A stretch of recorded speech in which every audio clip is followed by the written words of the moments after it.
Iran అమెరికాల మధ్య రెండో విడత శాంతి చర్చలు పాకిస్తాన్లో జరిగే సూచనలు కనిపిస్తూ ఉన్నాయి. ఈ నేపథ్యంలో ట్రంప్ ఒక కీలకమైన ప్రకటన చేశారు, పాకిస్తాన్కు నేనే వెళతానేమో అని చెప్పేసి. సార్, ట్రంప్ వ్యాఖ్యలు చూస్తే ఒప్పందం కుదురుతుందనే నమ్మకం కలుగుతోంది, ఏమంటారు సార్? ట్రంప్ వ్యాఖ్యలను చూస్తే నమ్మకం కలుగుతుంది. ట్రంప్ రోజుకో వ్యాఖ్య మారుస్తాడు కనుక ఏం చెప్పలేము. మీరు అన్నట్లు నిజమే. ఎందుకంటే నేను స్పష్టంగా చెప్పింది మీకు ఒక 5-6 రోజుల క్రితం ఒక వీడియో పెట్టాను. అమెరికా ఇరాన్ల మధ్య రహస్య అవగాహన అని క్వశ్చన్ మార్క్తో. అది ఎక్కడ ఏ ఇంటర్నేషనల్ మీడియాలో కూడా రాలే అప్పటి వరకు. ఐ థింక్ ఇప్పటి వరకు వచ్చిందో నాకు తెలియదు, వెరిఫై చేయలే నేను. US Iran secret deal, is there any US Iran secret deal అని కొట్టి చూస్తే తెలుస్తుంది. కానీ ఆ రోజుల్లో నేను అది వీడియో రికార్డ్ చేసినప్పుడు చూశాను. అప్పటి వరకు ఎక్కడా గ్లోబల్ మీడియాలో కూడా ఈ యాంగిల్లో ఎక్కడా స్టోరీ రాలే. సో నేను రికార్డ్ చేసినాక అంటే జేడీ వ్యాన్స్ చర్చలు విఫలమై రిటర్న్ వెళ్ళే రోజే రికార్డ్ చేశాను. నాకే కాస్త ఆలోచించాను, ఏమో మరి ఎవరు అనక ముందు ఈ విశ్లేషణ నేను చేస్తే ఎక్కడన్నా బ్యాక్ క్లాష్ వస్తుందేమో అని ఆగాను. 4 రోజుల తర్వాత పెట్టాను అది, మళ్ళీ చర్చలకు రెడీ అని ట్రంప్ చెప్పినాక పెట్టాను.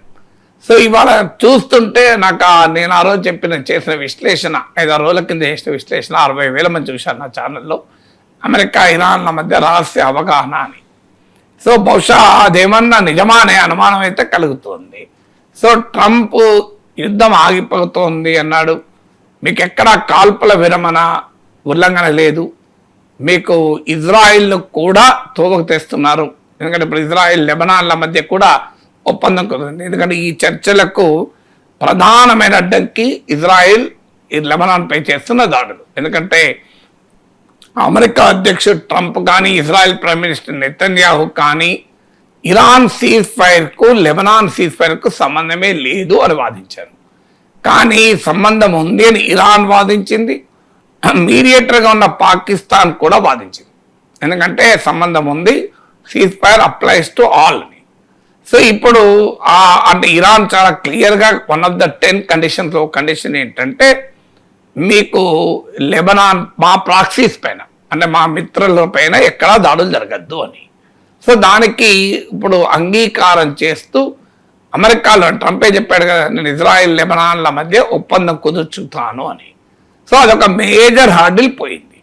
తర్వాత మీకు నావెల్ బ్లాకేడ్తో ఇరాన్ను తోవకు తెస్తానన్నాడు, హర్మోజ్ బ్లాకేడ్ వదిలేస్తానన్నాడు. నావెల్ బ్లాకేడ్తో ఏమీ కాలేదు. నావెల్ బ్లాకేడ్ ఇది బిగ్ ఫెయిల్యూర్ అని అర్థమవుతుంది. ఎందుకంటే సౌదీ అరేబియా నుంచి ఒత్తిడి వస్తుంది, చైనా అయితే ఏకంగా హెచ్చరించింది. ఈ నావెల్ బ్లాకేడ్ కనుక ఇలాగే కొనసాగితే ట్రంప్ మరింత బ్యాక్ క్లాష్ ఎదుర్కొనే అవకాశం కూడా కనబడుతోంది. సో సీజ్ ఫైర్ను ఇంకో 10 రోజులు ఎక్స్టెండ్ చేస్తారు అని కూడా మళ్ళీ వార్తలు వచ్చాయి. సో ఈలోగా అయిపోయింది, నేను గెలిచేశాను, 20 years పడుతుంది ఇరాన్ తాను మళ్ళీ డెవలప్ కావటానికి అని అన్నారు. ఇప్పుడు ఏది కావాలి అంటే ఒకటి న్యూక్లియర్ ఇష్యూ. జేడీ వ్యాన్ చెప్పింది, అణ్వస్త్రాల భవిష్యత్తులో కూడా ఇరాన్ తయారు చేయదు అన్న గ్యారంటీ కావాలి, అయిపోతే మొత్తం అయిపోయినట్టే అంటున్నాడు. ఈ గ్యారంటీ 2003లోనే ఫత్వా రూపంలో, ఇస్లాంలో అత్యంత శక్తివంతమైన ఫత్వా రూపంలో అయతుల్లా అలీ ఖమైనీ 2003లో ఇచ్చాడు. ఇప్పుడు 2026లో నాకు గ్యారంటీ కావాలని అమెరికా అంటారు. ఇంత విచిత్రం చూడండి. తర్వాత 2015లో బరాక్ ఒబామా అమెరికా ప్రెసిడెంట్గా ఉన్నప్పుడు ఇరాన్తో అమెరికా కుదుర్చుకున్న ఒప్పందంలో కూడా ఈ గ్యారంటీ ఉంది. ఆ గ్యారంటీని అమలు చేసేందుకు ఇంటర్నేషనల్ అటామిక్ ఎనర్జీ ఏజెన్సీ సూపర్విజన్లో ఇరాన్ న్యూక్లియర్ ఫెసిలిటీస్ అన్నీ వచ్చాయి. న్యూక్లియర్ నాన్ ప్రొలిఫరేషన్ ట్రీటీ ఎన్పిటిలో ఇరాన్ చేరి గ్యారంటీ ఇచ్చింది. అందువల్ల 3 సార్లు గ్యారంటీ. ఒకసారి ఎన్పిటిలో చేరి అణ్వస్త్రాలు తయారు చేయమని గ్యారంటీ ఇచ్చింది, రెండోసారి ఫత్వా జారీ చేసి గ్యారంటీ ఇచ్చింది, మూడోసారి ఒబామా కాలంలో అమెరికాతో ఒప్పందం కుదుర్చుకొని ఐఏఈఏ సూపర్విజన్లోకి వచ్చి గ్యారంటీ ఇచ్చింది. ఈ మూడింటిని నేను నమ్మమని యుద్ధం చేశాడు ట్రంప్. 2018లో ఇరాన్ డీల్ నుంచి విత్డ్రా చేశాడు. ఇప్పుడు ఏమంటున్నాడు, మళ్ళీ ఇరాన్ హామీ ఇస్తుంది అనుకోండి. ఏంటి గ్యారంటీ?